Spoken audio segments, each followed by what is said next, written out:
Good evening. Welcome to the Council regular meeting executive session, August 15, 2019. Can I get a roll call? Holloway present. Bennett present. Rosen present. Let me know we've established a quorum. Maybe stand for a moment of silence and question.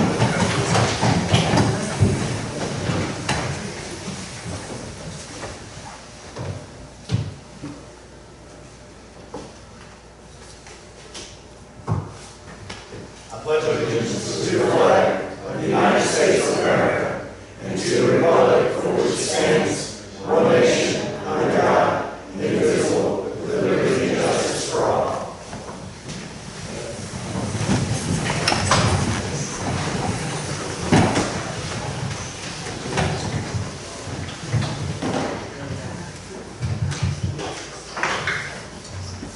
Now I have Tavia Griffin from the Cape Charles Roosevelt School Restoration Initiative. For the presentation, thank you very much for coming. We appreciate it. Thank you for having me. Good evening, Mayor Dias, Vice Mayor Bennett, and all members of Town Council. My name is Tavia Williams Griffin. I am the president of the Cape Charles Roosevelt School Restoration Initiative. On behalf of our board, thank you for this time this evening. We appreciate it. I will not be before you long, but I do want to share some new things that are going on with the initiative, and I'll get started. Question, can they hear you in the back? No. This is good. I think you pulled that to you. I'm really mad.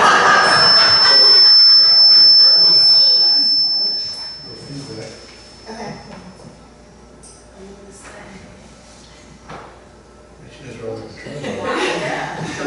I sing, so I know how to do it. Okay, so I'll just start by saying, my name is Tavia Williams Griffin, and I am the president of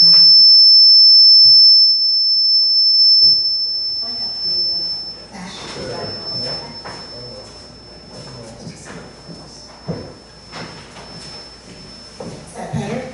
Yes.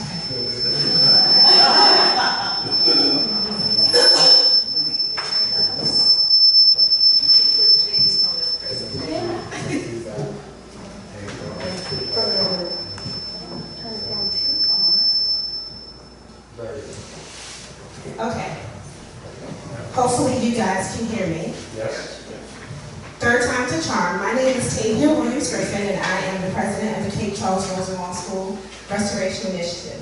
On behalf of the board, thank you for your time this evening. I won't be before you long, but we did want to provide you with an update on what we have going on with the initiative and some new ideas that we have. We started this venture 10 years ago, November of 2009. We met at First Baptist Church, Pastor Sessom's church off of Jefferson Avenue. And some of you, I don't think any of you actually were there at that time, but we did have town council people present. That was the first conversation that we began to have with the town about the restoration of the school. At that time, the price that was on the school was astronomical. We knew at that time that we could not afford it, but we did know that it was important to restore the school and to preserve the history of the alumni, the faculty, and the students. And that's what we began to do.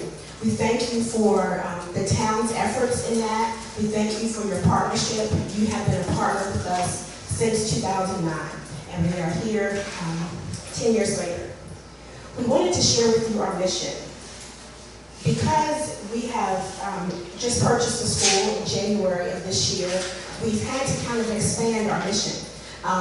We wanted to tell you what that is tonight and to give you a vision of what we see the future being of the school property.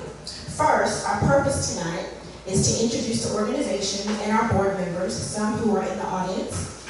We wanted to provide a brief history of the Rosenwald School project, current events of our initiative, and then our future plans.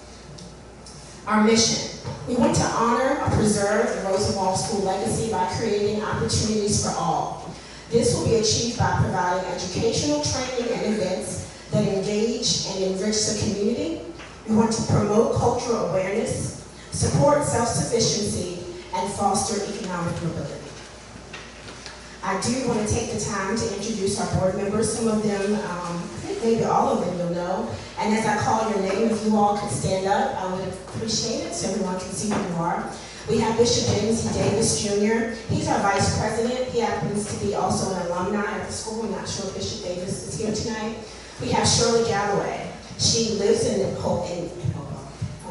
She lives in Cape Charles, and she's a treasurer. Cheryl Fenderson is the secretary. Mabel Mitchell, our financial secretary, is also an alumni. We have Eric Baldwin, Charles Bell. He's the husband of a former teacher. Ida Brown is an alumni. Dr. Cynthia Jacobs Carter. She works with the Smithsonian. She's also from the Shore. She's on our board. Michael Chandler, Gerald Elliott, an alumni. Valentina Evans, who I believe is here tonight. Bobby Harmon.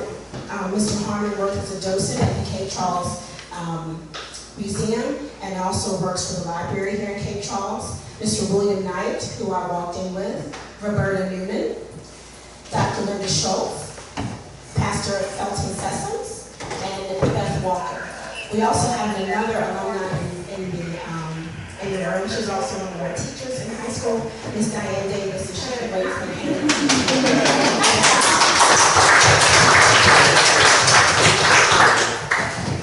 So, just to give you a brief overview, the town purchased the property the school is on from the Pennsylvania Railroad. We call this school the School Over the Hump. It was built in 1928 and opened in 1929. There are 382 Rosenwald schools in Virginia. 1 of 5 was built on the Eastern Shore. Only 126 Rosenwald schools still exist in Virginia. Out of the 382, 256 of those schools have been demolished. We have a gem here in Cape Charles. Our school is a 4-room schoolhouse with an auditorium. Children that were taught grades 1 through 7, and the school closed in 1966. I didn't want to take a lot of time to give you the history, but we have some information here for you to look through and actually look at the deep history of the Rosenwald School project. The major accomplishments of our board, like I mentioned in 2009, we had our first meeting. We established a state historic marker that was erected in 2011. In 2013, we were a recipient of the Virginia Humanities Grant. This allowed us to start our oral history project. We received our 501c3 status. We were a nonprofit, tax exempt in 2014. In 2015, we completed our oral history interviews and our exhibit. Hopefully you've had the chance to visit the Cape Charles Museum. The exhibit of the Rosenwald School is there. We have artifacts from of several of our alumni. We have chairs, we have a prom dress, we have graduation dresses, we have several things there. We hope that you can take the opportunity to visit the exhibit. We completed that in 2018, and then in 2019 we had the opportunity to host children from Northampton High School, the elementary school and the middle school. They came to the exhibit, and our alumni was able to teach them and tell them about their history. We also purchased the school. I think that deserves a round of applause.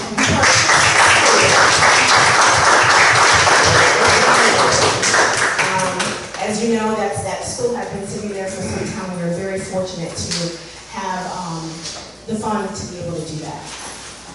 What we wanted to really hone in on tonight is our future vision of the school. It will be an adaptive reuse of the property. We've also already had our environmental assessment completed. We've had a structural engineer come out to the property, and we even have a rendering that we want to show you tonight that some architects have provided to us. Now, this is going to be brand new because some of our board members haven't even seen this this rendering. So, guys, hopefully you're not too mad at me for showing this tonight. We envision this as a multifunctional hub of learning and advancement for all. We will have a small exhibit for the Rosenwald School. We see this as a possible satellite campus for the Eastern Shore Community College. We have started preliminary talks with the community college, very preliminary in nature. We envision this as a workforce development / training center, a STEM and STEAM training center, and also a community kitchen. We wanted to come here tonight because we wanted to make sure that the town knew that we wanted to continue our conversation that we've been having for 10 years. We want to make sure that you know that we are partners with the town, and hopefully you guys will continue to be partners with us as we move forward with the adaptive reuse of the property. We know that you're starting your 2019 comprehensive plan update. As a planner, I know how important this update is, and we want to be a part of that conversation.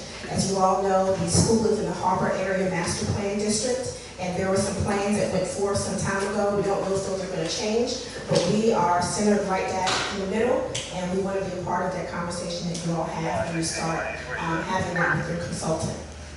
We want to continue our partnership. We are beginning the process of putting this school on the National and State Historic Register. We continue with fundraising, and we are pursuing several grant opportunities. We continue our partnership with the Virginia Department of Historic Resources, National Trust, and Preservation Virginia. Now, this will be the rendering that we have. This is how we envision the school looking. You will see the parking area. You will see handicap accessibility on all sides. You don't see the Robert sign anymore in front for sale. That is gone. You see the restoration of historic windows. Those are, from what we can tell, the actual windows that were there in the beginning. And so we're excited about this. We're excited about the new things that we envision for this property. What we want to make sure that you know that we believe that we're better together. Some of you may see yourselves, Mr. Vice Mayor Bennett, that is you in the middle there, with your wife, and others. That was in 2011. Like I said, you've been with us in the beginning. This was from 2011. We also have a picture of our board members. This was the day that we knew that we were closing on the property. You see all of our smiling faces. And then you'll notice this building here. We do use this building for our meetings. And that is the alumni that were a part of that oral history project. I thank you for your time. If you have any questions of mine, of myself, and the board members, we're happy to answer it. And hopefully, we will hear from you in the future when you start doing your comprehensive plan rewrite. We're happy to be a part of that conversation. I do want to present these if the clerk will be so kind. I just want to say thank you so much for everything that you and the board has done with the property. It looks so nice over there now. And, you can actually see the progress, and I look forward to driving by just about every day. So thank you so much. Thank you. Any changes?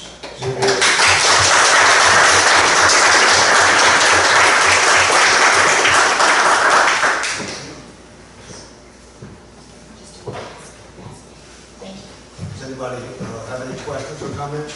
I guess my question is, what would you say your next step is? You have an architect rendering. Our next step is secure funds so we can get actual building and engineering plans so we can move forward with the adaptive reuse. Those plans are the plans that we would use to give to your building department in order for us to start the restoration. Simultaneously, we're also looking to turn in our historic register application with the State Department of Historic Resources. Cape Charles has an unusual Rosenwald school. It's brick. Yes. Most Rosenwald schools are wood framed. Smithfield moved their Rosenwald school to another site, and they moved the wrong building. You're not Does everybody know what a Rosenwald school, where it came from, and what it is? How many don't know anything about it? Okay, I can explain. The Rosenwald School, actually the name comes from Julius Rosenwald. He was one of two partners that saw a vision for educating African American children during segregation. He and Booker T. Washington formed a partnership. He provided seed money. The jurisdiction also had to provide money for the school, and the African American community had to provide the additional money. In Cape Charles, most of that money came from the African American community. They built this school in 1928. It closed in 1966, but it was for African American children that lived in Cape Charles. So those children would walk past the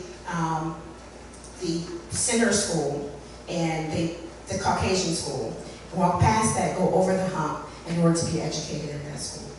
And like we said, there are about 500 that were in Virginia, and now 126 remain. Does that give a good synopsis? Anybody else? Thank you so much. Thank you. Thank you.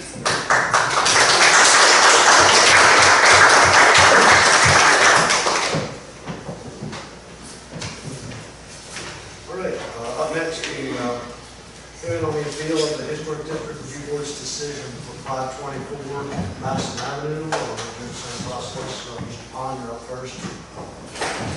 We'll have the homeowner, and then we'll listen to the chairman from the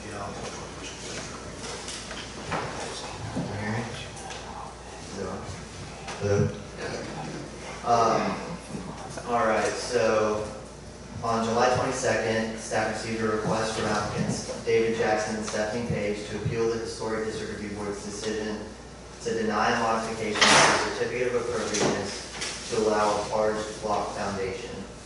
I'm going to read the July 16th staff report, or just a synopsis of it. So this is at 524 Madison Avenue. The applicant was approved a certificate of appropriateness at the April 16th, 2019 meeting to construct a new about 15,000 square foot two-story home with the condition that the chimney and foundation be clad in stone or brick and the rear screen porch be approved by the zoning administrator. The applicant requested to remove the chimney due to the financial hardship of the condition that it would be stone or brick, and it was administratively approved by the zoning administrator, by myself. When applying for a building permit, 2 additional windows were shown on the elevation where the chimney was initially proposed. The applicant was approved for a modification to the certificate of appropriateness to construct those 2 additional windows on the left elevation of the home, as it was submitted at that meeting. The applicant, at this meeting, requested another modification to their certificate of appropriateness to allow a large block foundation as proposed in the initial application at the April 16th meeting. At that meeting, a condition of approval was given that the foundation be clad in stone or brick. The applicant missed the window for an appeal of this condition, which is 30 days after the meeting date.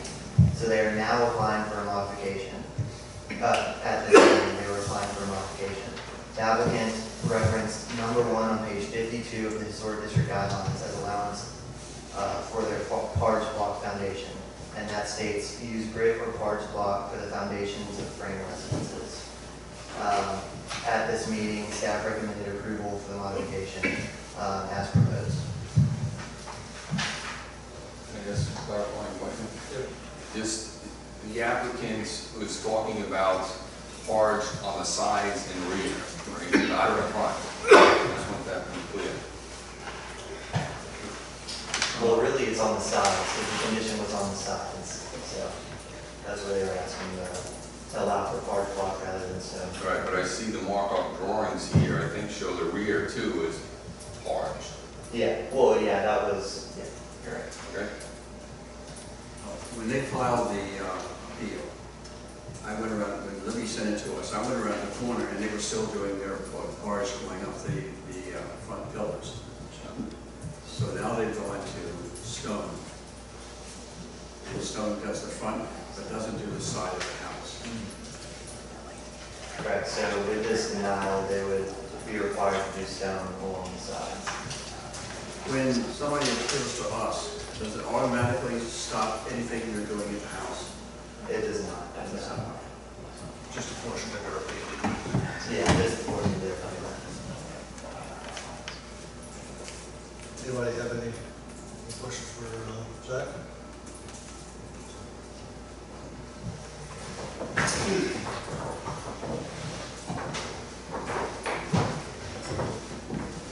Hello, my name is David Jackson. Second page. So Zach just gave a pretty good review of everything that's happened. Zach just gave a pretty good review of everything that's happened so far. We were initially told that we had to do the entire foundation with stone, based on that arch block is not consistent with the guidelines of the Historic Review Board. Based on page 5201, it specifically asks to use brick or arch block. So we're simply asking to go back to our original plans. The last meeting, they told us that the height of the foundation was a concern.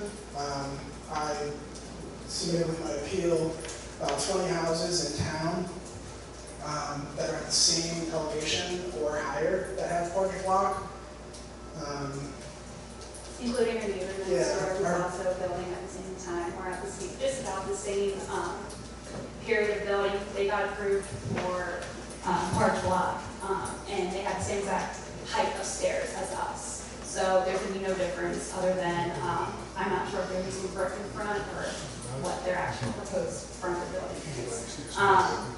So we were just hoping, the reason why we initially got denied was because we were told that stone was not consistent with the guidelines. After the review, arch block is not consistent with the guidelines. After our review of the guidelines, it specifically says that to use arch block for brick for framed residencies. So going back, for the last denial that we had, we believe it's not consistent because they told us the reason why they denied us was because the board voted on that it was inconsistent because of the height.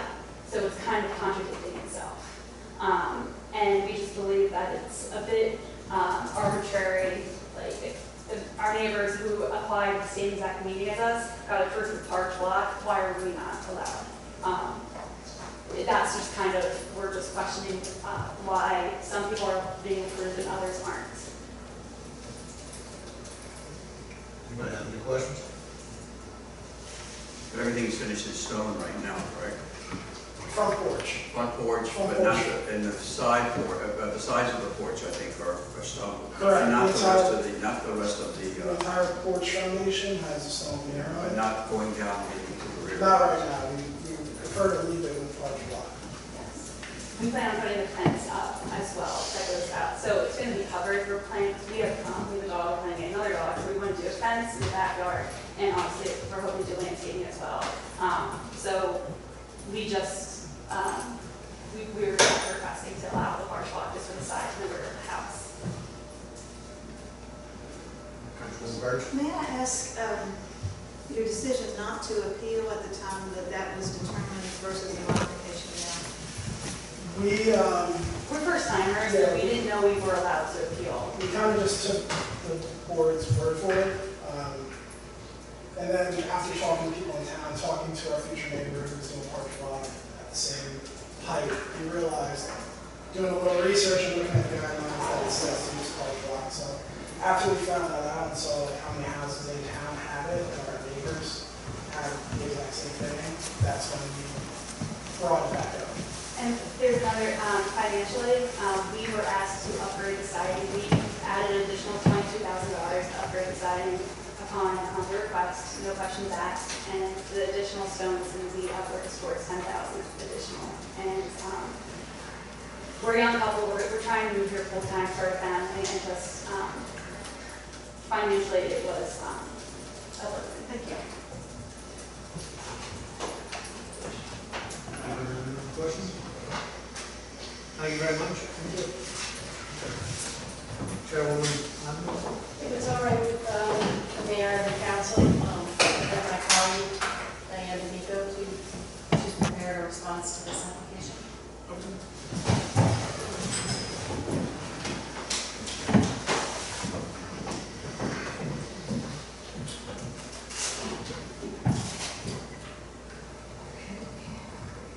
I don't sing, so I hope this helps me out. Please don't say I won't sing. You may have received this, I believe this was passed out to you. The third page of this is a chronology of what has happened. So it makes it a little easier for you to understand what we go along. Is everybody? My name is Diane D'Amico, and I will be representing the Historic District Review Board in tonight's appeal of our decision for 524 Madison Avenue. The request to modify the single-family dwelling in at 524 Madison Avenue to allow the applicant to use stone veneer on the porch foundation steps and piers only and to parge the remainder of the foundation was denied by the Historic District Review Board at its meeting of July 18th. The original application was approved by the previous Historic District Review Board on April 16th. The application was approved as presented with the condition that the applicant used the stone veneer not only on the porch steps and piers, but also on the foundation surrounding the house and on the chimney. Section 8.32 of the Cape Charles zoning ordinance allows an applicant to appeal to the town council any decision made by the board within 30 days of that decision. No appeal was filed. However, there followed a series of modification requests for 1, the removal of the stone veneer chimney, 2, the addition of windows, and 3, parging the sides of the foundation rather than cladding it in stone veneer. With this last request, the board felt strongly that the approval given on April 16th was being dismantled in small pieces over time, with the end result being substantially different from the original application. In reviewing the applicant's appeal, the reasons given for the request to parge rather than stone veneer portions of the foundation are as follows. 1, a stone veneer foundation would be a greater expense than parging. 2, adjacent neighbors have parged foundations. 3, the Cape Charles Historic District Guidelines on page 52 specifically says, use parged blocks for the foundation of framed residence. The board's reasoning for denying the applicant's request was as follows. 1, the previous board followed the correct process in approving this application. 2, the applicant raised no objections at the time, nor was there an appeal to the town council filed within 30 days. 3, decisions cannot be made on financial reasons. 4, in addition to parging, adjacent neighbors also have brick foundations. And 5, page 52 of the Cape Charles Historic District Guidelines specifically says use brick or parged block for the foundation of frame residences. As stone veneer was being used on the house already, the previous Historic District Review Board allowed the applicant to choose either brick or stone veneer. It was and is the opinion of the current Historic District Review Board that the applicant did not make a compelling case. Thus, the request for modification to use parged block instead of stone veneer for the sides and rear of the single-family dwelling was denied.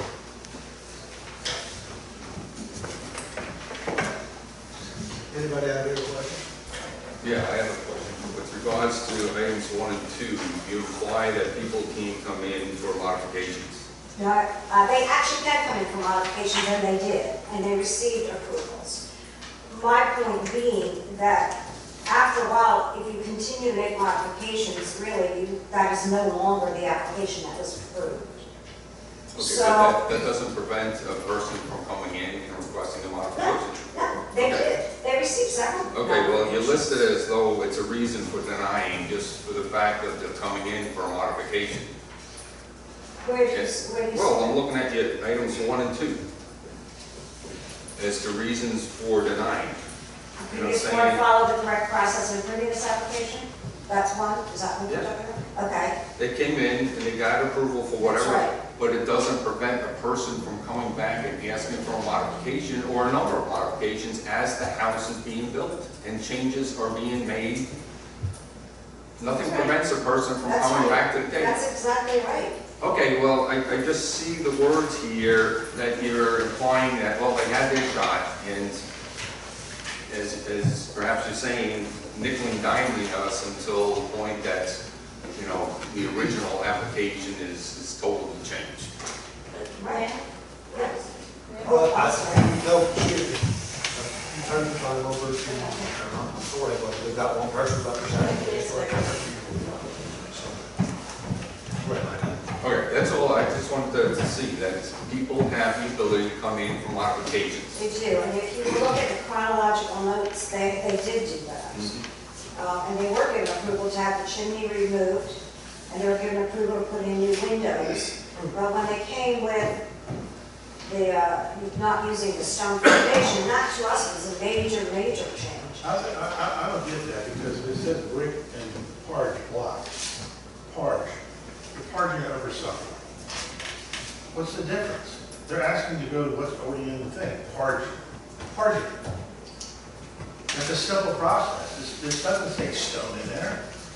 If you either No. do brick or They can do brick or stone, but the. no, it doesn't say that. It says brick or parge. I'm sorry, brick or parch. So what's the difference? The former historic district review board wanted them to do not parging, so they said, well, you can do the stone since you're already doing stone. Normally, they would require brick. But it clearly states parging. So It says- why? Yes, but it's not up to the applicant to decide, which they Yeah, do. but it's not up to you to sit there and tell them what to put on their house when it says, clearly it says parging. But it is. No, it's not. And it's what the historic district review board does. We review applications and we make That decisions. clearly states parging. You're denying them parging. That makes no sense to me. Do you see, does anybody see something out of this? Am I missing something? Said stone veneer on the side. They did.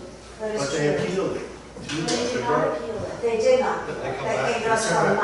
modification. Or whatever, modification. Not Every every time time that they bring up the issue of the. But it says parge on it, so I'm at a loss for this. Okay, so, Why is it even here?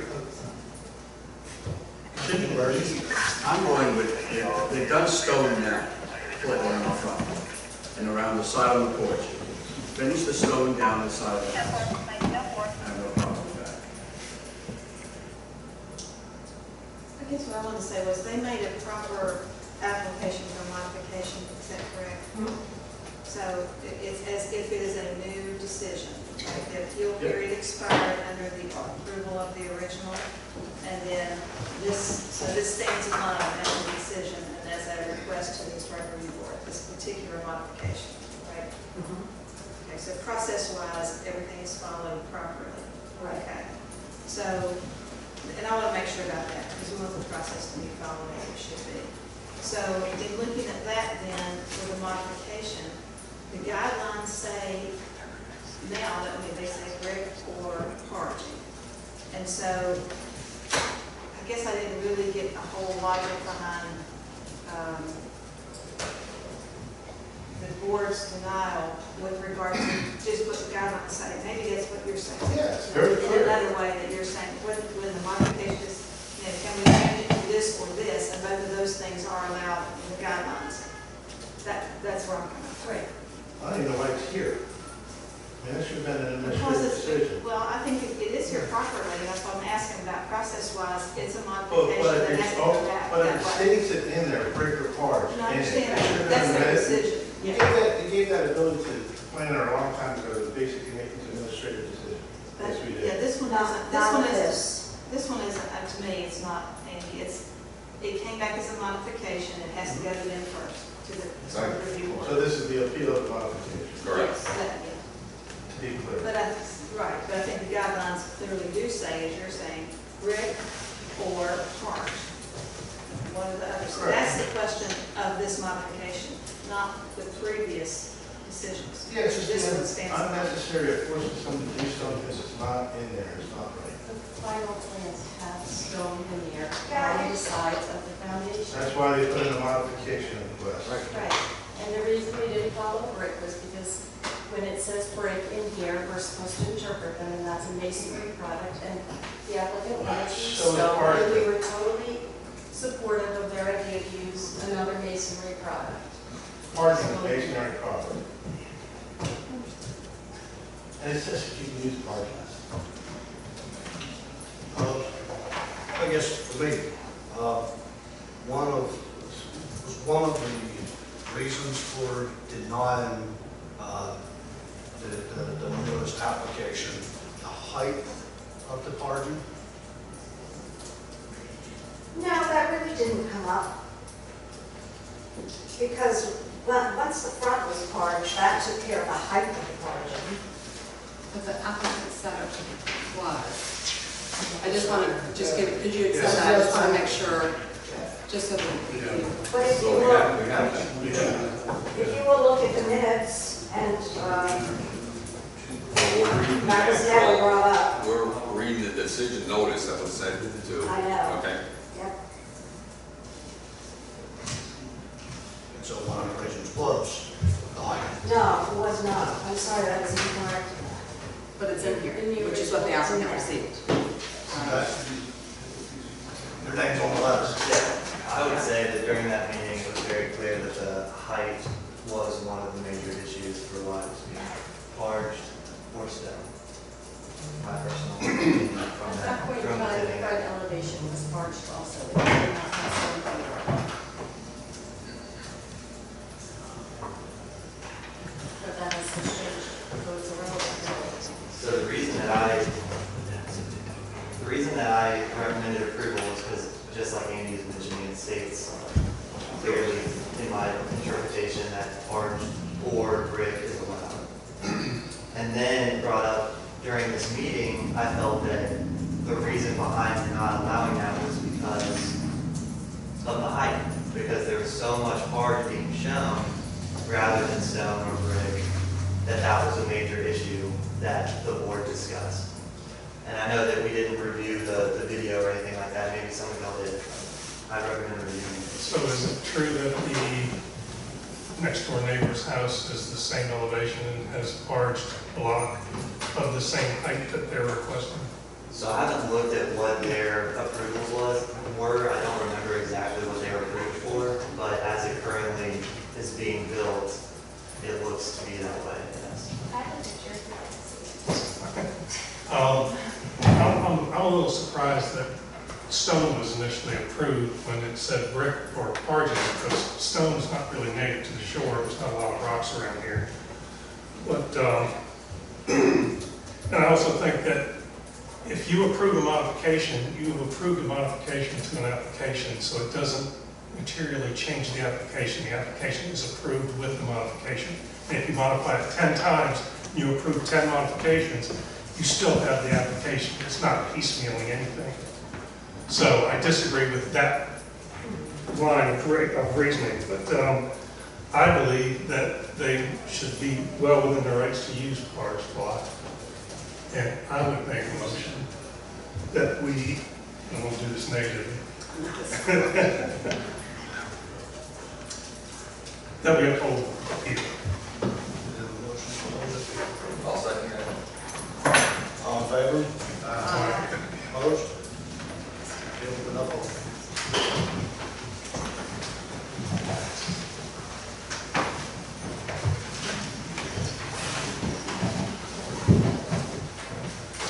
Public comment.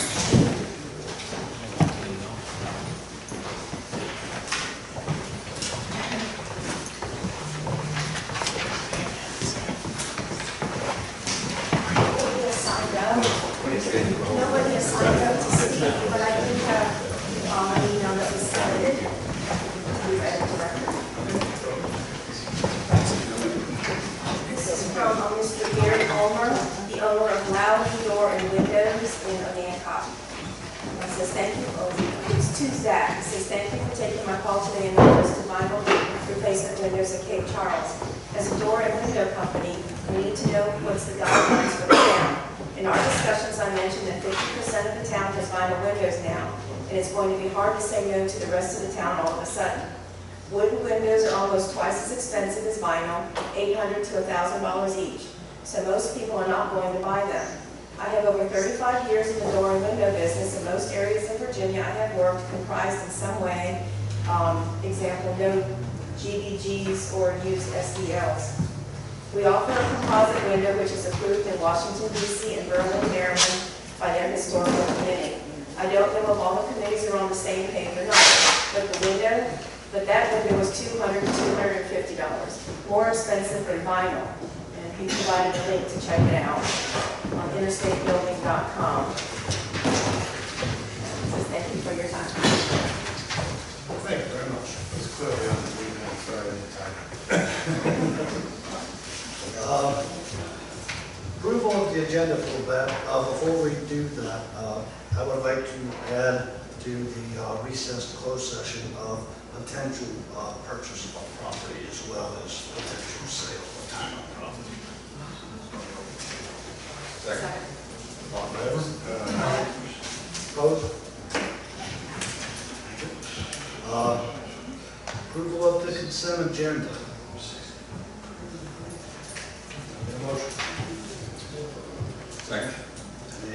Any discussion? All in favor? Opposed? Unfinished business, public utilities expansion request. Thank you, Mr. Mayor, members of council. This is an information report at this time. Staff received an email, the majority of which is posted under item specifics, to connect the new development going on in the R3 district, multifamily development district, with public utilities. Those lots are not serviced by public utilities, they're serviced by well and septic, which is much more of a rural type treatment of water and wastewater than an urbanized style. And an urbanized style is what you would expect in a high-density multifamily development district. The applicant who is here, property owner, makes a compelling case to connect to public utilities, as was presented to council, I believe, at the June meeting, or I guess the July meeting. The comprehensive plan talks about the expansion and integration of the water and wastewater systems. These lots out in the R3 district, which is the east end of town, aren't serviced by public utilities. While it's a compelling and fair case to make, right now the budget line to run that, run those utility lines, just frankly isn't there. So while this is informational at this point, staff's recommendation is to not look at this until we can find out a way to pay for it, which may not be during this fiscal year, rather next fiscal year. So pending further council discussion, provide direction to staff. Thank you. If you all don't mind, I would actually like to start this discussion a little bit. I think for me, it's within time limits. I think our time code states that new buildings and dwellings should be hooked up to town utilities. I know I did a little bit of research, not a lot. I think there's 3 different ways we could possibly pay for this. One could be use the expansion fund. It has $783,696 in it. We also have a minor credit for PNC, which has $500,000, I believe, still. Or we could reallocate $400,000 of the already in the capital projects this year. But I think this is something that we need to move forward on, and I would actually like to see kind of have staff to move forward on it pretty quick. Also, other benefits is, I mean, it's the estimate's $400,000 for the return point some change with hookup fees. I say the estimate to run it out there's around $400K. The return hookup fees is $1.2 million estimate once it's all built out. We also have the Kent property sitting right there that we may be able to do something with, and if we've already got water and sewer in the area, it will most definitely make it much easier to do something with when we can possibly do something with it. That's my 2 cents. Is that part of the $400,000 that put another station? Whose estimate is that? That estimate came from TS sheets or utility contract in Taiwan.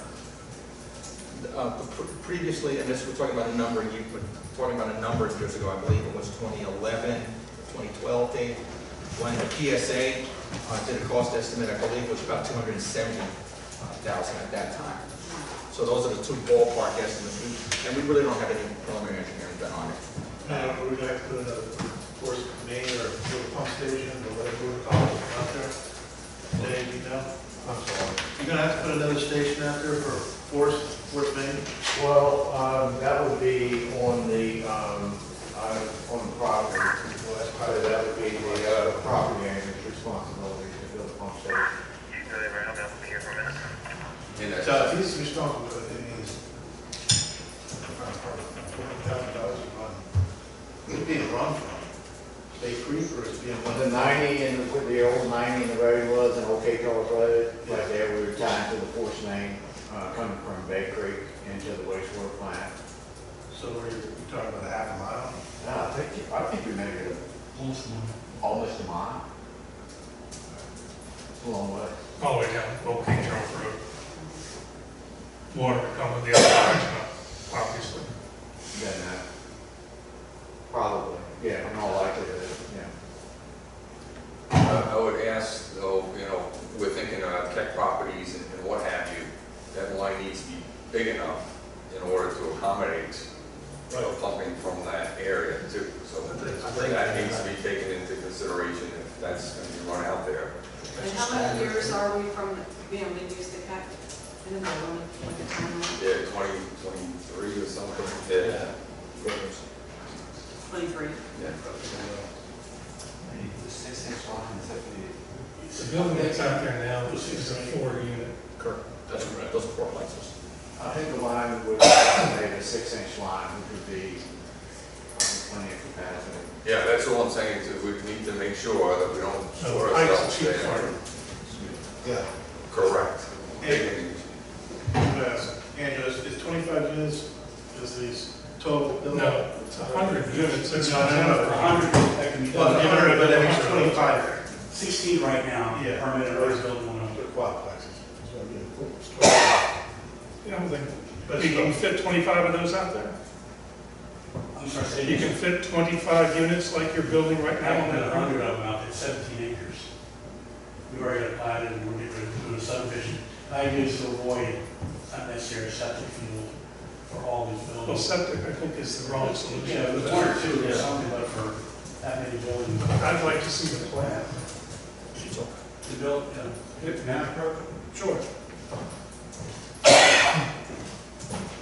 So, the way this thing is now, there are 4 buildings planned, platted, ready to be built. This is building 1. There's 16 units.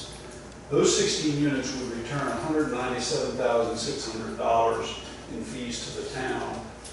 And so that's the $12,350 per unit, right? So that's $197,600 just on what's the immediate plan to build. The problem is this. The building is up, it's running. We'd have to build a septic system or anticipate sewage connection, which we could perhaps fit into the plan. But once we start going down that road of paying for septic systems, then it's difficult to then come up with that $197,000 that would help the town defray the cost of running a line that they need to have there eventually anyway. But this is an economic development issue for the town. There's an opportunity to have 100 residential units that are zoned for this site and planned for this site that can be incentivized by the availability of central sewage. And their central water, I mean, there are wells next door on the Keck property, and there's some discussion about maybe running lines over from that or having a well there. But the real issue is the sewage disposal. And from an economic development standpoint, the town benefits from it because on those 100 units, there's a lot of return on this $400,000 investment. So, I mean, even if the town borrowed the 400, mathematically, they get 100. They're going to see 197,600 coming back relatively soon. The rest of the buildings are not yet planned. But if we knew sewage was going to be there, planning can change. Right now, the plan is to stop with these units because of sewage. But if we knew that sewage would be available, then plans can begin to be started for additional development on the site. So it's a catch-22 right now. We need to have an indication from the town, or is there willingness, is there an interest, could there be a commitment for sewage before we start rolling the septic system trucks in there and putting in tanks? And so there's a little bit of an urgency on this first building. I have a question. Are all of them, I know as of right now, they're condos, is that only condos in the future? Yes, We have a workforce housing issue that we're trying to address. And these units may very well alleviate some of those needs. If there were more of them, they would definitely alleviate those needs better. We can't dictate who the buyers of the units are going to be. But if the buyers end up being employers or workforce people, then great. They don't be gobbled up by out-of-towners for second homes. We don't know, you know, who's going to purchase the units as they come online and hit the market. But the more units that are built, the odds are greater that the workforce will benefit. And the problem is, this problem stops at building 4 right now. It takes 2 years to get to where we are right now, just getting site plan approvals, getting through DEQ, getting through architectural, building code, all that stuff. It's a 2-year turnaround. So we're at a stopping point with these 4 buildings. If you said tonight, we'll commit and we'll have a line out there, we could begin the process, but it'll be 2 years before we can begin to realistically start building additional units beyond these 4. This reminds me of 30 years ago, when Kate Charles didn't have 3 cents in the bank. And just for the future, do it. Because we completely redid the whole town sewer system using the best quality products, which was never done before. Everything was, you know, half-assed. And go forward, because that's the expansion of the town. Well, I agree with Mayor Dice in his summary. I mean, the town says that we should hook up to the town sewer, and it seems to be an injustice to the system to not be using it this way. And equally unjust that we're missing out on a way to incentivize economic development and potentially provide housing that you really need in the town. It's a simple question. Don't we have a fund already set up for this as we did collect water hookups? No. It's strictly for the sewage plant? It's for future expansion of the plants, yeah. And you can construe that you could use it for this, but just for the record, the payment of the facilities fees is not a return on investment item. You're taking 100 units of capacity from the water and wastewater plant, so the funds that you're paying for that is to pay for future expansion of the plants to handle additional growth. It's not an investment scenario. But isn't this considered an expansion of the plant? No, this is taking away from the plant's capacity. Well, what about, so on these 16 units, they'll generate $18,240 annually in fees. Where do those fees go? That's usage fees. Needed. So there is no formula for paying for the pipes to run it to the plant, just for the use of the plant. Typically, the investor, is responsible. Like when Bay Creek came along, they put in all the water and sewer and took it to the plant. I get that this is a much smaller thing, and I'm not opposed to helping with that because as I said before, I think it's absolutely the wrong thing to do to put well and septic on that property. So, how we do it remains to be seen. I'm in favor of doing it, but the how is what we have to work out. But I don't want it to be thought of as an investment or a return on investment. So I think the general consensus is yes, we want to proceed. We just need to hear how we're going to fund it and where it's going to come from. Simple as that. Well, let's get their plan. I'd like to see the ultimate plan so we have something to work from. There's the ultimate plan right now is 4 buildings and stop and let the weeds grow. Well, I mean, because there's no sewage disposal. But the write-up says this thing is. But we're zoned for 100 units, and we'd like to build 100 units. So we can't afford to design something that can't. This is an attractive development that has adequate parking, extensive landscaping, and a lot of open land for enjoyment once completed. So how do we know it has adequate parking? Do we have plans? It's a chicken and egg scenario. The cost to design a site plan to show the remaining units on that property is significant. And if there's no sewage disposal, it's a waste of money. So until we know that, because we can't build that many septic systems, we're done at 16. So there's nothing to design for. And so we can't show you a plan because you don't have one. Yeah. But there's an existing plan for the 4 buildings, correct? We have plans for the 4 buildings. We have layouts. We have a layout of subdivision lots that we can show you I'd like to see of that the too. way the lots would look if we laid them out. Yeah. But we don't have engineering that shows where parking. I don't want. I just want to see what your thoughts are. You Okay. have some thoughts on paper. We could send you a sketch of what the land would look like with the road all the way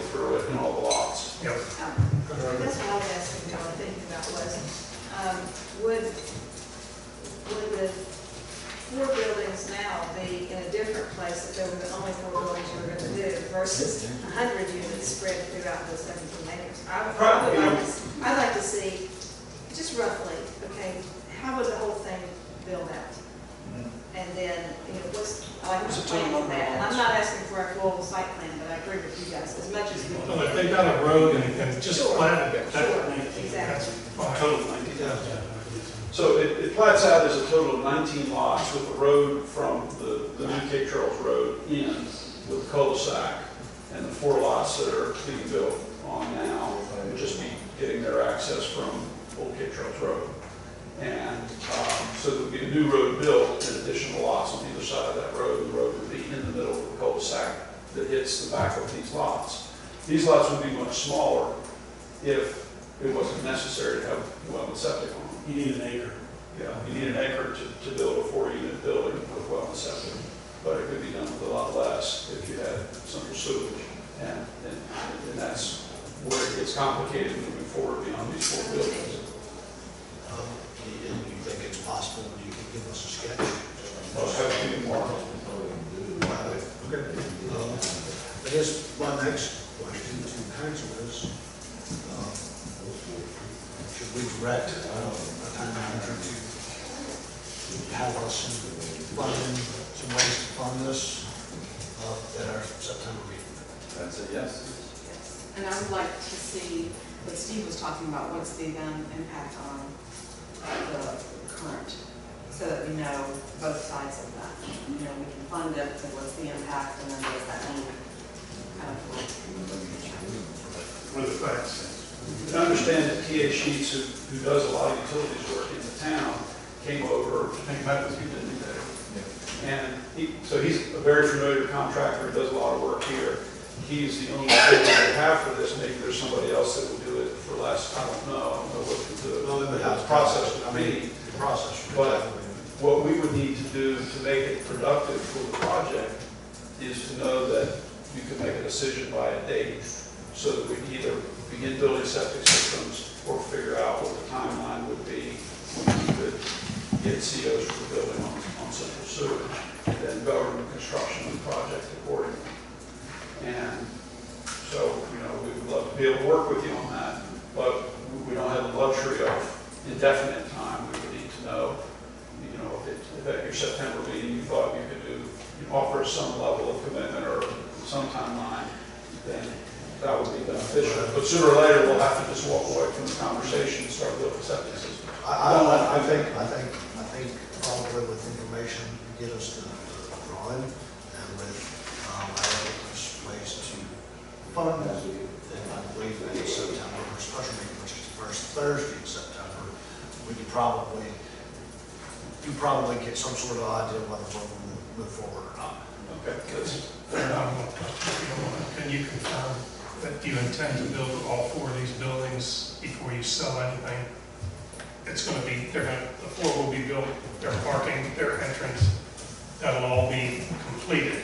Each building is on an independent lot. I got so that. There'll be 4 lots, 4 units available for sale. They'll sell. There'll be another building under construction. It'll be built, and so there'll be 4, 4, and 4 as it goes along.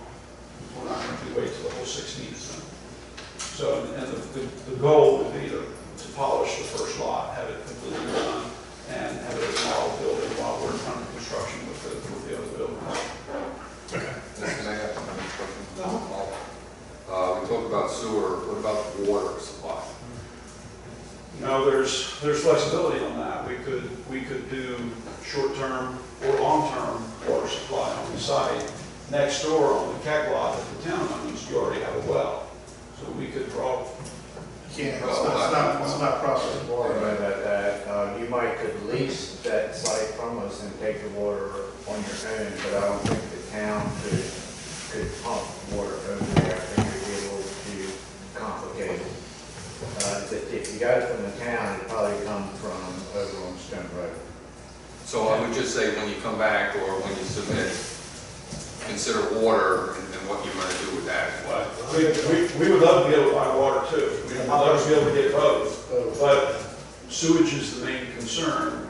water is, you know, what we're gonna have to do is dedicate a well lot on the property somewhere and have a monitored commercial well. Well, I think you have well lots already mapped out on your property. We just have to do it in a different configuration if we do proceed. So if you're looking to change it, now's the time to come in and add it to the discussion.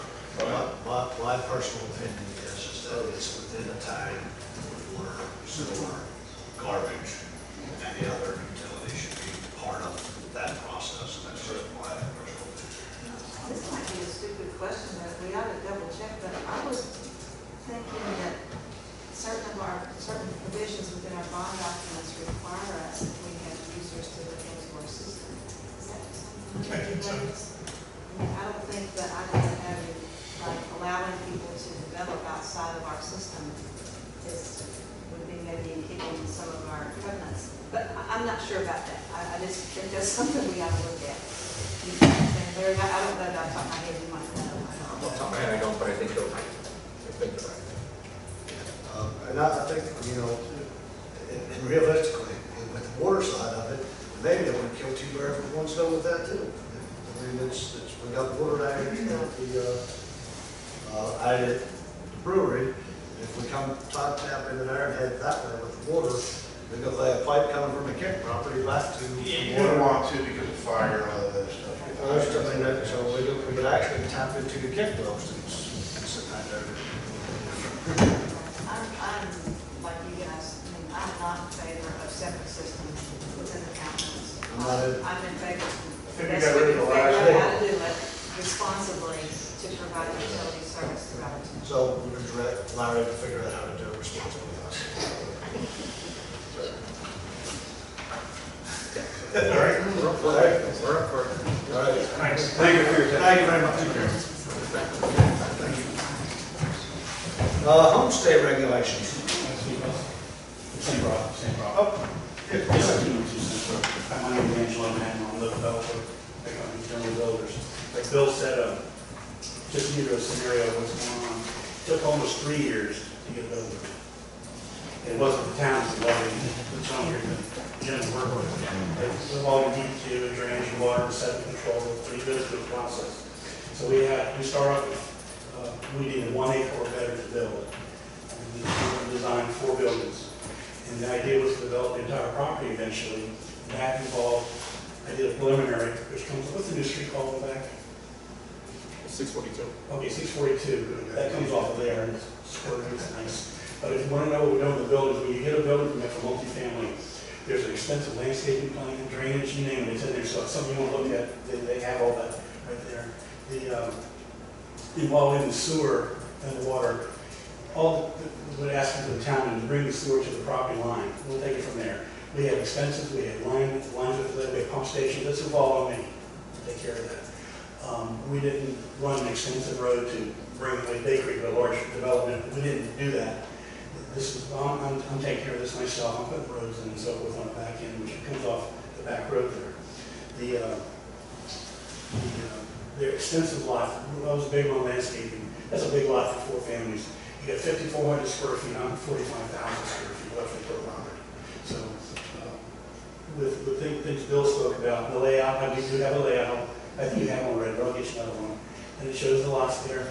With the sewer in there, it just makes a big difference. You can landscape, you can put things people need. Instead of a drain field, I can put a storage unit, a place to keep the toys, things of that sort. So that's what we're asking for. If somebody gets sewage to the property, I already have approved well on the property, we'll do if we have to. We're open suggestions on that part. I do appreciate the time we're giving you. Thank you very much. All right, homestay regulations. Mayor, members of council, this is a follow-up from previous discussions on homestay regulations. Began with the Planning Commission 2017, made its way to council at that time. Council took no action. It was recently brought back for consideration at the June meeting, June 1st, the June 6th meeting, and staff was directed to work on some clarifications.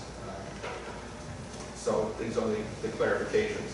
All the attachments, which I'll get to momentarily, but all the attachments are from previous meetings, as well as other jurisdictions in Virginia, have taken action to regulate their homestays, which we would otherwise consider short-term vacation rentals or bed and breakfasts or tourist homes. Looking at the state enabling legislation, as well as some of the legislation that's been passed by other jurisdictions in Virginia, I just pulled out 7 items to consider. That there are as many as you'd like to consider, especially when you look at the other legislation. 6 rather. The first is whether the homestay accommodation should be by conditional use or by right. There are some jurisdictions that do it by conditional use, others do it by right. Staff's recommendation is to do it, homestay accommodations by right rather than by conditional use. Conditional use is used for hotels in the Harbor District as well as bed and breakfast and tourist accommodations. So if you're interested in opening up a bed and breakfast, you have to go to well, except for the CR District where bed and breakfasts are by right. But in the R1 District, bed and breakfast is by conditional use.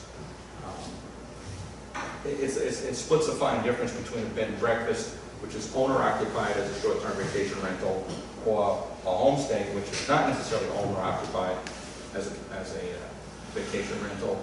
Those who come to the bed and breakfast approval have to present information that meets the conditional use obligation. So we have to show the wear and tear on the neighborhood, if this is going to contribute to parking, if this is going to degrade the quality of life, those sorts of things. Someone who opens up a property as a short-term seasonal rental doesn't have to do any of those things by right. So there's a structural inequality Tourist there. house, what does that mean then? All the short-term rentals are tourist. Yeah, it's one of the oddities of our zoning ordinance that bed and breakfast is coupled with tourist home, a tourist house. So when someone, strictly speaking, when someone comes for an application, and this is in our definitions of section 2.9. Yeah. So when someone comes for an application for conditions for a bed and breakfast, they're also getting an application for a tourist home. The definition is the same. And the significant definition is it needs to be owner occupied. We can't have a bed and breakfast that doesn't have an owner occupied. So that's one of the differences between the bed and breakfast approval process and the I want to open up my house for seasonal. Which really is a tourist house. Which really is arguably that is a tourist house. Just saying. I think it's a semantics. It is semantics. I think that before there were bed and breakfast, or beds and breakfast, there were tourist houses.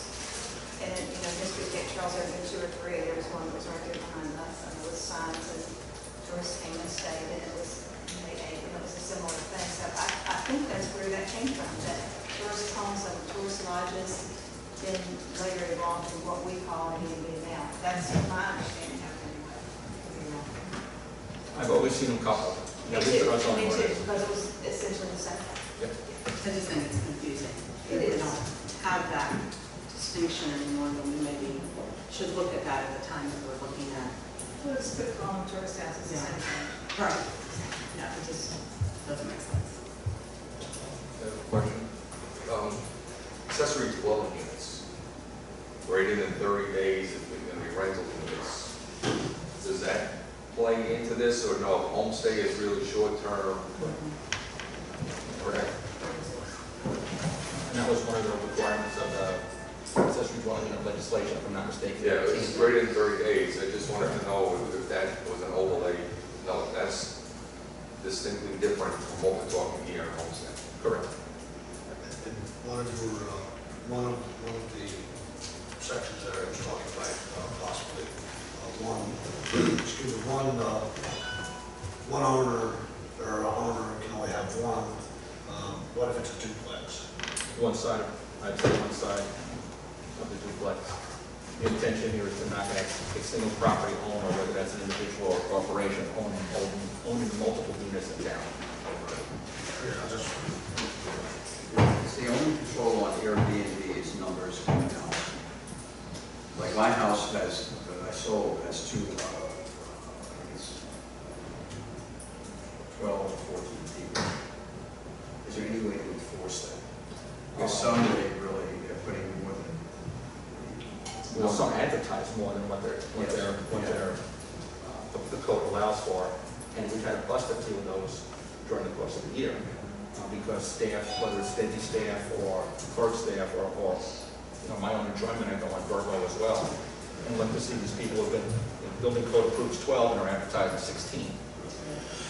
We've got to send out a few letters to that effect, and they've gone on and corrected that. But currently, the occupancy is based on what the building code allows. The building code, fire code, life safety, all those things that Jeb takes care of. Legislation that staff's proposing, manager's proposing, would just cap every homestay accommodation at 10. So you could, the building code might allow 14, we're going to allow 10. It's one of the ways to limit the wear and tear and the stress in the neighborhood. You allow 14 people in a rental house, they can bring 8 cars with them, as well as their jet skis and their boat trailer, and then they want to rent 3 golf carts on a 40-foot wide lot. I don't know that went as a conditional use, anyone would approve it. Or my expectation is that would be a lively public hearing if the neighbors know that kind of impact should be felt on a residential street. So that's what staff's proposing, is on the occupancy limit, which is the third one down, again to the registry, and actually the registry speaks for itself, and it's something that the treasurer's office is basically doing now, because you can formalize it.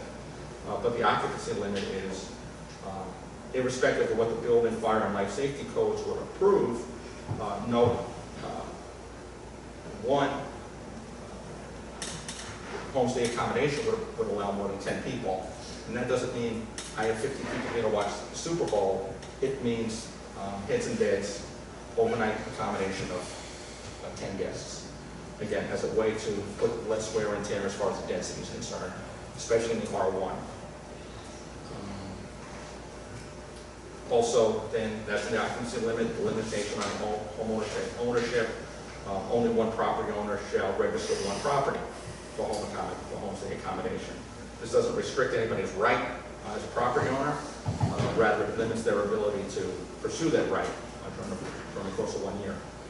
Loss of privilege, staff recommends language clearly stating the property shall be removed from the registry and cease homestay accommodation activity for the remainder of the year if they're found to be in violation of 3 town ordinances. So on the 4th strike, they're out, and the homestay accommodation removes its privilege to continue to rent. That becomes on the problem of the property owner to contact those who booked in advance and tell them they can't come back. And again, what's some of the problems here? Well, noise, property maintenance, golf cart operations, trash cans, domestic animals, general property maintenance. You run into 3 of those in a year, you're probably not running a very good building in the first place. And again, we're talking about high density, Old Town, Cape Charles, where my behavior really impacts my neighbor who's only 5 feet away from it. It is a privilege after all, it's not an entitlement to be able to rent your house for the summer.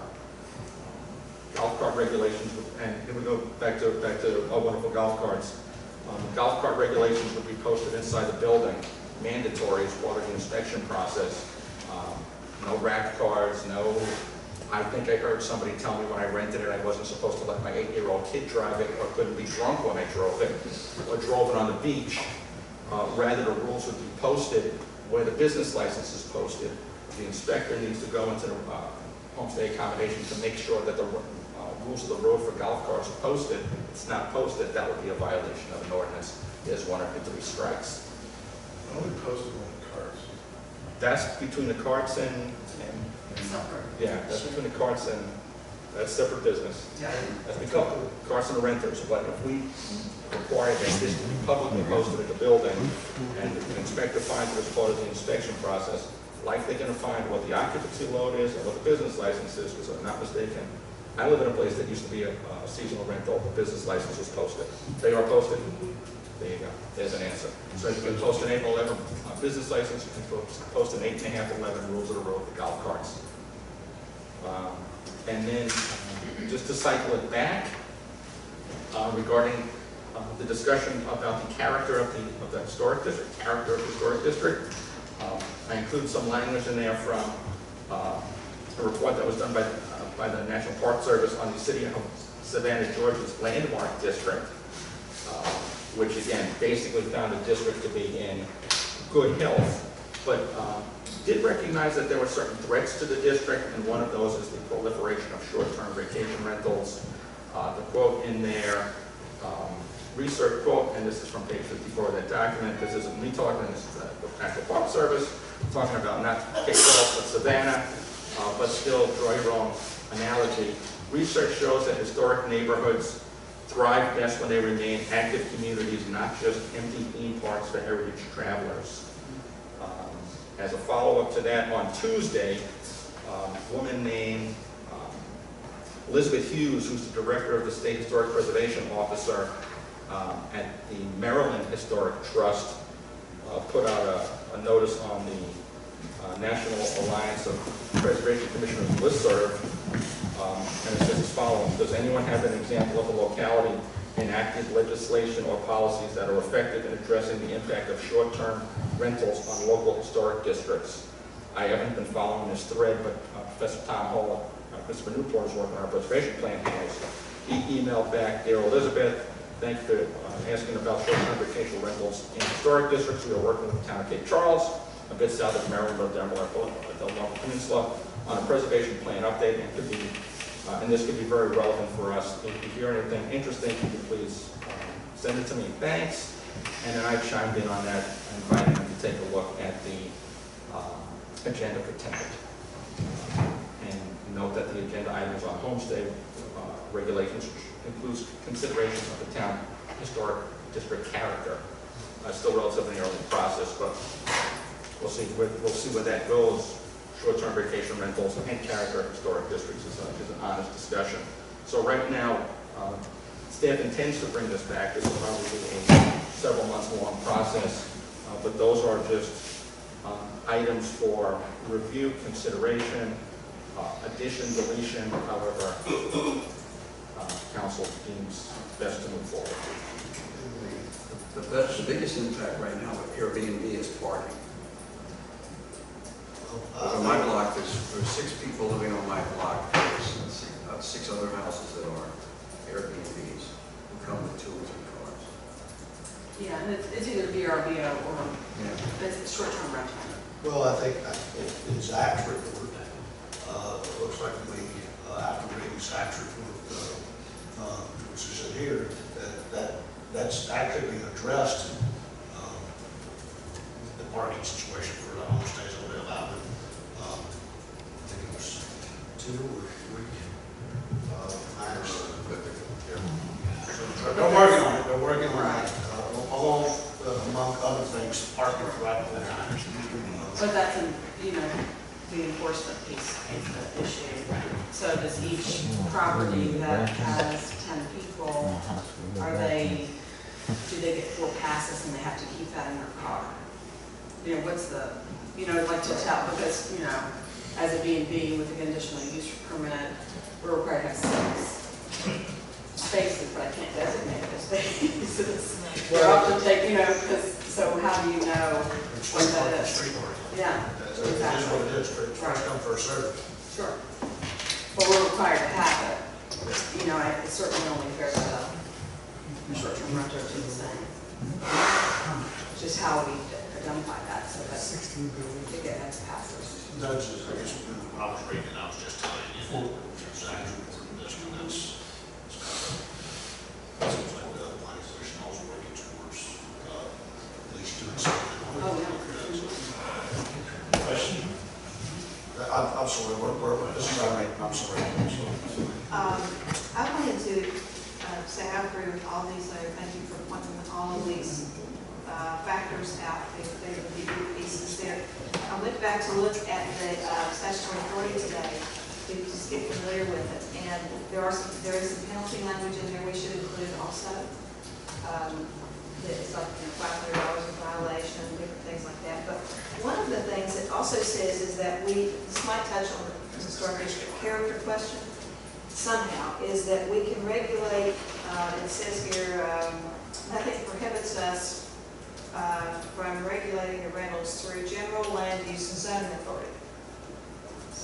about whatever that means. Which kind of is what we're talking about, I think, character-wise. Do we have any idea how many short-term rentals are represented by rental companies versus how many are individual, listed on Airbnb or? I can get that for you, it's in our application, I can email it to everybody tomorrow. Because one of the things that the statutory authority says is that no ordinance for a registry, let's see, we can't require a person to register who is a property owner represented by a licensed real estate licensee, or is licensed or registered with the locality for rental or management of real property. So I don't know how that shakes out. That changed with the state though, because the state mandatory makes sure that untitled houses can fill out a business owner, because the rental property, people, they cannot pay the taxes of the homeowner. Yeah, I'm just saying from a registry standpoint, that's just what it says about Yeah. who we can require as a ministerial act to register. Well, that's what I was saying, the state changed it a few years ago, we just didn't follow, we didn't follow That's what it suit. says now, I don't know. No, but I'm just saying, I don't think we followed suit with the state. Yeah, When yeah, mandatory made whoever owned the home had to fill out, pay the taxes. I see what you're saying. Yeah, I'm not talking about as far as is paying the taxes, I understand exactly what you're saying there. I was talking about requiring people to register. That's what this says. So, and thanks, Deb, I don't know how many that would be one way or the other, just. We really need them to register because we use it to audit for people, we use it to make sure they've got I'm sure. inspected. Yes, that's why I'm bringing it up, absolutely. And they're just flocking to your office to sign up. Actually, After you search for them. send out letters, and I had people call me today because the county sent letters, so I found one of them there, and we didn't know about the other, so working together. One comment that I had is I would like to talk through look into it deeper on the limit. Because there are just some houses that are conducive to 14 people, and that's what they're rented for. And it's the ones that are 6 that are putting 10 in that are more of a problem.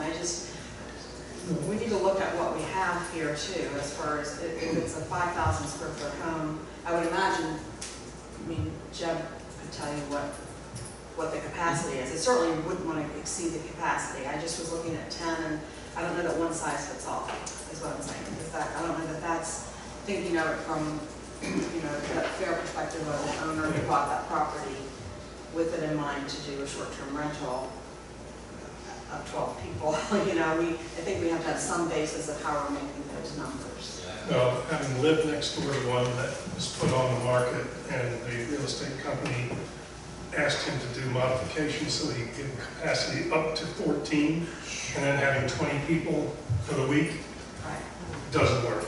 Oh, I realize that. I'm not saying that. No, I think 14 is, I don't care how big the house is, 14 is too many people in this town, in that house. Well, I agree with the CEO, my opinion, the CEO is the CEO, the CEO is the CEO. Exactly. I'll just shoot myself out 7-14 people per week. And then I would want you to ask the question about the duplex. I think that we should really think about that as far as of ownership. If someone is not residing in what's like the house, they could buy that house as a duplex to rent the. We just need to think that through a little bit. It's two separate properties. Is it? No, it's not, it's just separate duplexes, it's separate properties. Unless you lose the lot line right there, you don't know. I can tell you, the high school street, they had one price. They did. For one property. Right. And they rented one building, and put 2 doors in it. There are several that are one property, but 2. Right. I guess those are the ones that I'm getting to. Just there are going to be some, Well, I would actually recommend maybe everybody put your thoughts together on this and just email Larry your thoughts, so we can get something to continue to move forward with this. I think it's going in the right direction. I would like to see us make sure that we have whatever we're going to do in place by January 1st, just for our rental agencies, and everybody does that. So if there are changes, and all of that can be enforced as the new season of rental comes about, just as a goal. Any more, please? Up next, the VDOT project updates. Okay, Mr. Mayor, members of council, you might recall earlier in the year, council requested that staff come forward with some goals for the year, and one of those was a more functional relationship with VDOT, more open and inclusive, and we get ahead of problems rather than catch up with them later on. These are just three that are currently pending. The first one being the Mason Avenue parking. So as of the 6th, the Mason Avenue parking has basically passed all the pre-test requirements that VDOT had. So this is to change the pull-in angle parking, the back-in angle parking, pull-in angle parking in the central business district, as well as to put in some parallel stalls in the 500 and 600 block, which are currently unmarked. The time and dates are all there, correspondence with different VDOT representatives and staffers. So we're getting close to actually put the application in. The last piece of paper that needs to be finalized is the alternate route map. They're going to require an alternate route map because Mason Avenue will be closed. Mason Avenue may be closed for about 3 days. So ideally, the best time to do this is at the very end of January or maybe the beginning of February, when pretty much Mason Avenue was closed down, and ideally not on a Tuesday, so that we don't do a trash day. That's why there hasn't been a rush to get the approval permit, which is good for 180 days anyway, but everyone going through the Christmas season, holiday season, will still be seeing the back end angle parking, and this is part of what explains why. So this is, again, not to say that approval is going to be guaranteed, but we've passed all the pre-tests, which is to say there is nothing procedurally or by way of the way VDOT approves parking patterns to say we can't have it considered. So that's where we are with the Mason Avenue parking. The second one is the multi-use trail, phase 3, which is the 0-100 block of Peach Street, as well as the node up there by the park, the southern node by the park. We received some good news from VDOT as far as some work that they would do as recommended David Stevens update. They'll also provide construction and inspection services. DEQ approved everything for stormwater and sedimentation by July 26th. And Bob Panic sent an email the other day where either all the bid documents have been approved by VDOT, so we're either out for bid right now or we should be out for bid any day now. Ideally, again, this is a project that starts up in November and ideally is done by March, certainly before folks start showing up again by the middle of April. We went years and years with 0-100 block of Peach Street, was a ghost town, and now it's one of the more popular blocks in town with some good commercial activity. Last current VDOT project is the traffic count. You may have seen the strips out already. That was just the last couple of days. They were scheduled to start on, I believe, on the 12th and go until September 12th or so, 11th, 12th. This is going to be to get some data from them. It's not being done by VDOT, it's being done by an independent contractor for them.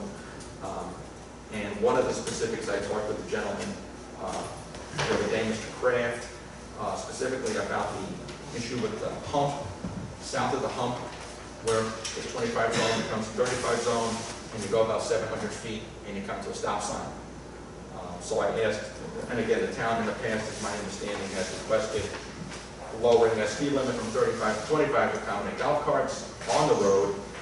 I asked him what the logic was in gearing up 10 miles an hour to go to a stop sign in 700 feet.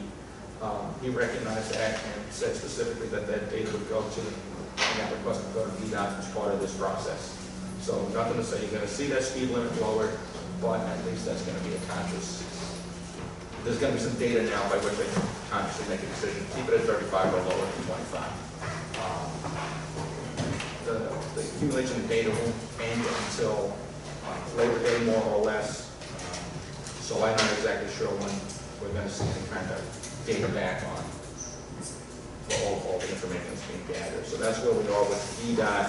As a sidebar, we had a resident come last meeting about street sign issues, and I knew I already had a meeting scheduled with a VDOT right-of-way agent, so he came in on Tuesday.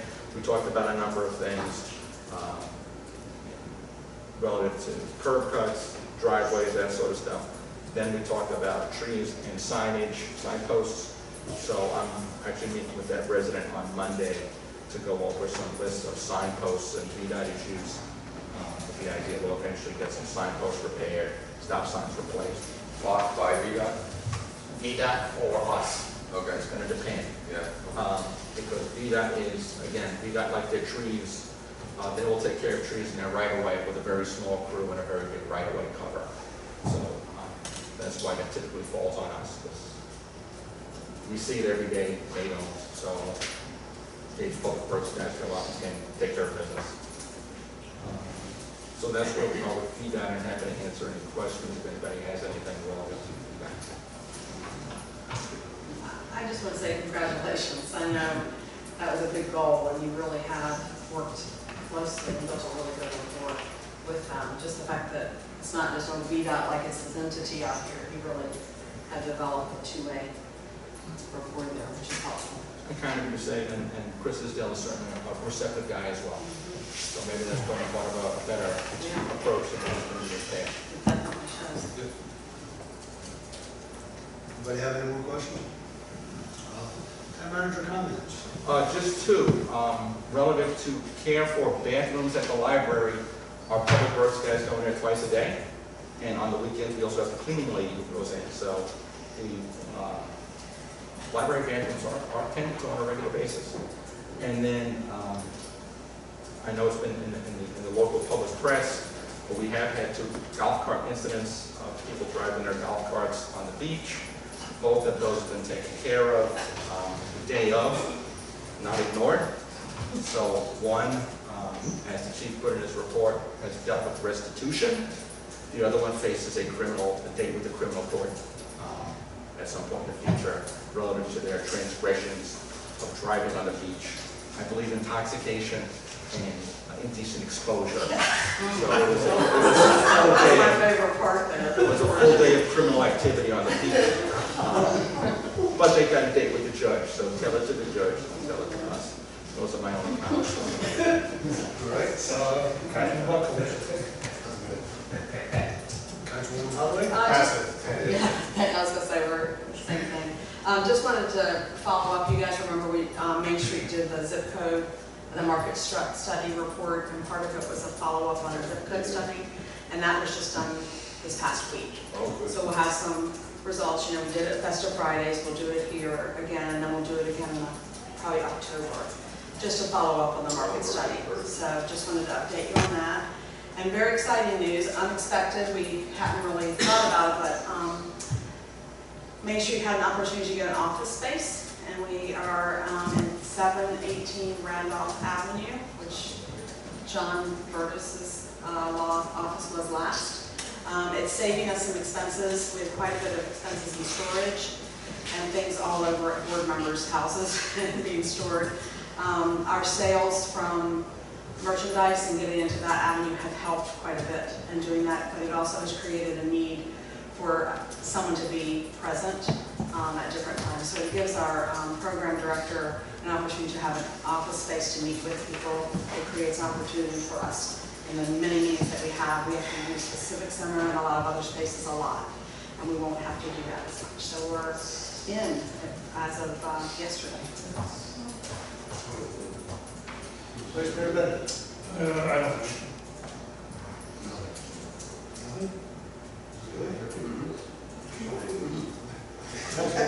He has nothing,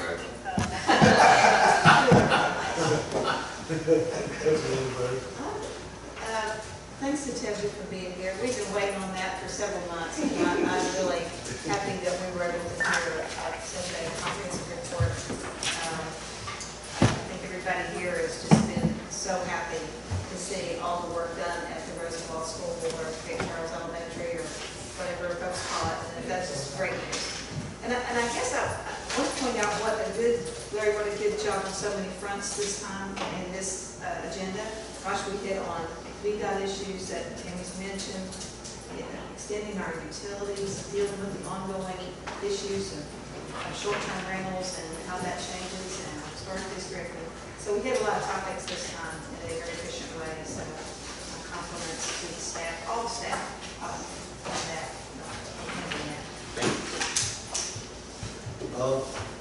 I really don't have a lot. I just want to say I want to touch on the touch base on the golf cart issue. It's been out there at Kids Day. I want to thank staff and everybody for spreading the word. I have noticed in the past 2 to 3 weeks of more people with kids in child seats and seatbelts wearing and all of the stuff that they should be doing while driving a car on a public street. So thank everybody for spreading the word, and it takes community. It really does. Other than that, the only thing I've got to add, and it's pretty much for council's knowledge, we sat down with Libby the other day, and 2 of our special meetings, the November one, I believe, am I correct? And the January one will now be retreat meetings, and they'll start at 6, so mark your calendar. And they'll pretty much be for 3 hours, and then the final, if needed, will be in February. So we have the dates, I'm sorry, I'm not familiar. Libby's going to send out, it's the same day as our special meeting. It's our special meeting. First This will Thursday. be the first Thursday in November, first Thursday of January, which is January the 2nd. Get over it, it's a work day. And then February, I think the first Saturday in February. You said the 22nd. 22nd in February, she's going to send it out, so she's got me. So, other than that, I would like to add that if we are going to look at doing anything with the transaction taxes for 2020, we may want to start January 9th. That being said, other announcements, town office is closed for Labor Day, September 2nd. We got a special meeting September 5th, and our regular meeting September 19th. Can I get a motion to recess? All in favor? Thank you all very much for coming. Appreciate it.